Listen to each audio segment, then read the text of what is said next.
just woke up. Okay, so today we're going to do another 3CR13 MOV.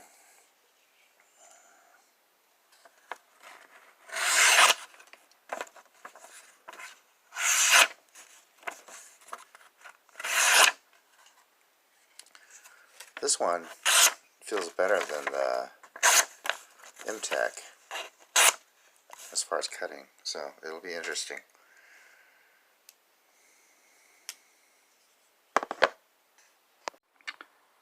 This blade shape is very reminiscent.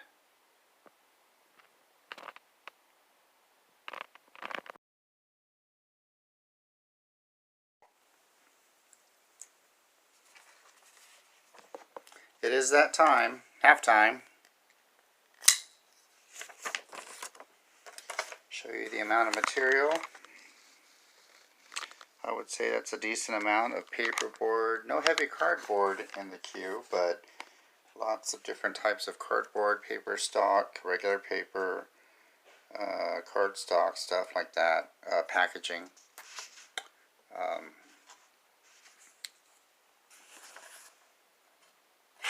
Oops.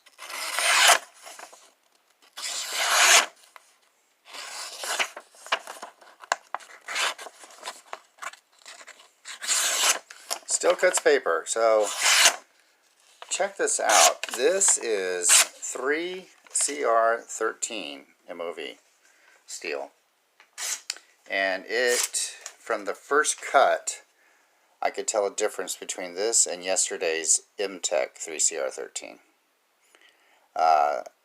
This one is slicey. That's the best way to describe it. So we know that we encounter more than just paper and cardboard and cardstock. So now it's time to add in some braided utility rope, some weed eater trim line, and inner tube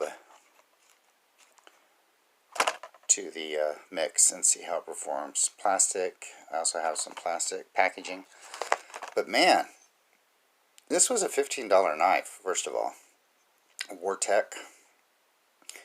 I like the knife just because it has the Zelda theme. I like it even better because it's got good lockup, good, well, this one doesn't have good centering, but I haven't adjusted it yet. Yeah, so, okay, anyway, 3CR. It's amazing, though, how it's so different from yesterday's M-Tech. But, of course, a lot of that has to do with the blade profile and the heat treatment. The coating also has been standing up really well. Yesterday's stood up well, too. So, but anyway, we'll keep going.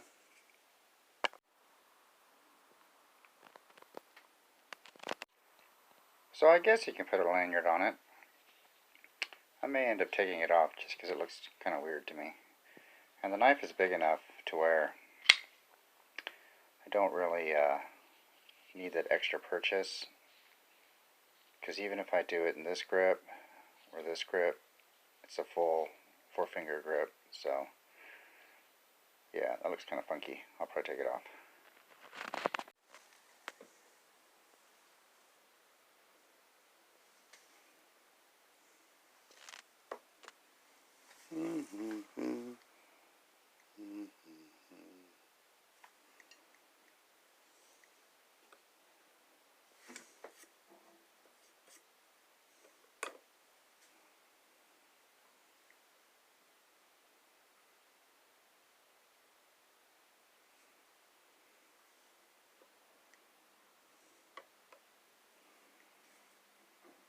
I mean, that's not too heavy.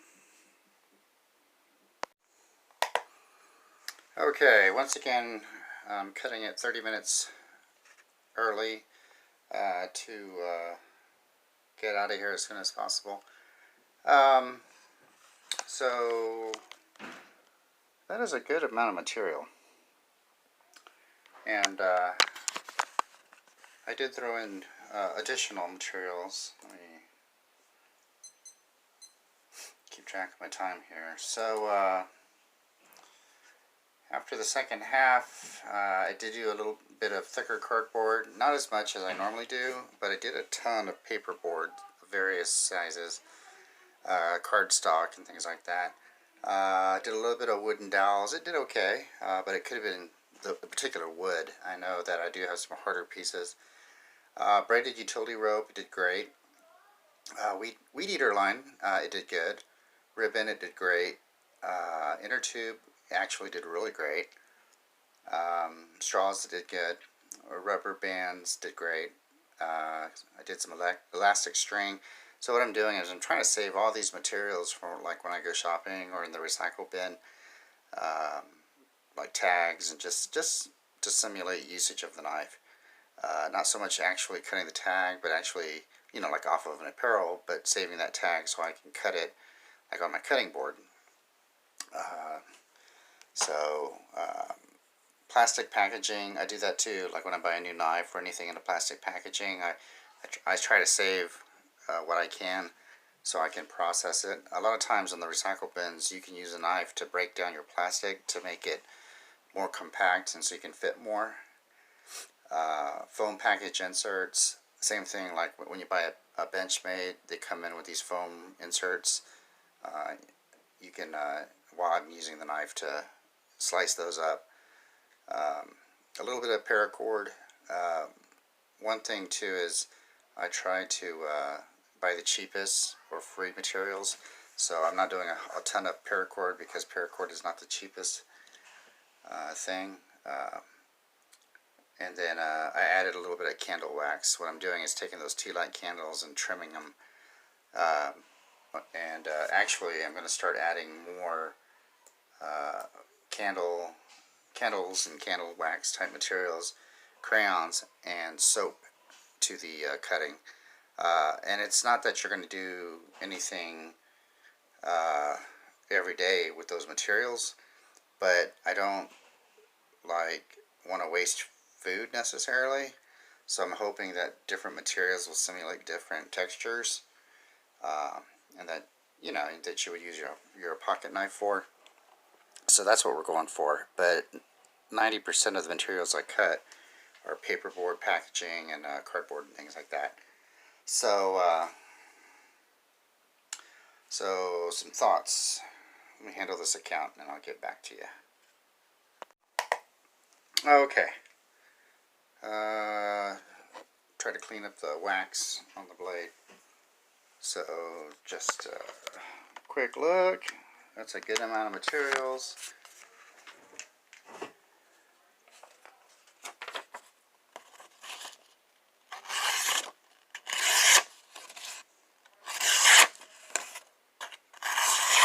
Look at that.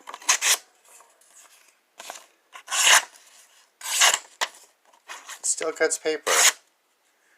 And if it's still cutting paper, you know it's still cutting cardboard and stuff. Even if it wasn't cutting paper, it can still cut cardboard.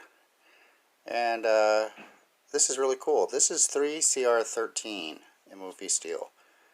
Did not need to be touched up. So it did the same performance as 8CR13. It did better than my 5CR 15 MOV. Or I think it was 15, but it's 5CR for sure. So that being said, for a $15 knife with a Zelda theme, this is a good knife. That blade profile reminds me of the Leak, and the blade play is nothing. I mean, it did develop a little bit from when I first got it. When I first got it, it was rock solid side to side. Now it has just a tiny bit. No up and down though. Look at that coating. Nothing has worn off. Nothing. That's just how it looked basically when I got it. Lockup is still good. Probably will adjust the pivot so I can get more centering, but it's not a big deal to me. And it still opens fine. Very comfortable handle. I like the basic shape that does not lock your hand into anything. The jimping on the liner lock is not as aggressive as I've experienced, but it is more noticeable than some knives. It didn't hurt per se, but definitely you can feel it.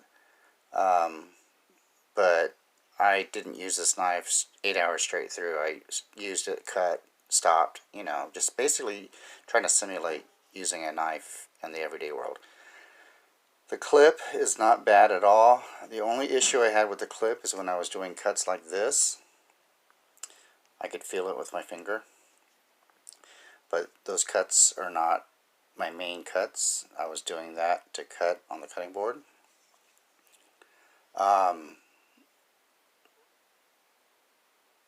Yeah. This is an excellent $15 knife. I would love to find a variant of it, like in maybe a black handle with gold logo. But it is what it is when you go to the brick and mortars. So, excellent knife. $15, Wartech. I will not be doing knife EDC tomorrow or Monday as vacation day. So those will just be regular vlogs, probably with grandbabies or not. I don't know yet. But yeah, this knife did a really good job. So, you know, 3CR13 MOV, everybody likes to poke fun at these lower end softer steels. This knife just proved to me again. Well, see, it did better than the M-Tech. The M-Tech I did have to sharpen once, but even then it just felt weird cutting. This one, slicey from the beginning, just eating through material. This is a great knife. So yeah, anyway, yeah, don't discount those lower end steels for normal EDC. Don't buy into the hype of needing to get more expensive knives, especially if you can't afford it. Plus, you're missing out on the fun. You know, this is a fun knife. I want to go and see if I can find other ones that appeal to me. They had other ones like zombies, but none of that really appealed to me. And even the first Wartech that I bought, it looked really cool. It was orange, but I ended up getting rid of it. This is years ago, and or a year ago or two. But so I was kind of hesitant. Not that it was bad, but this is more traditional. That's the thing, is these knives are looking less fantasy and more traditional, but with the fantasy element of Legend of Zelda on this one. So, great knife. Good job, Wartech. So, now to continue my day.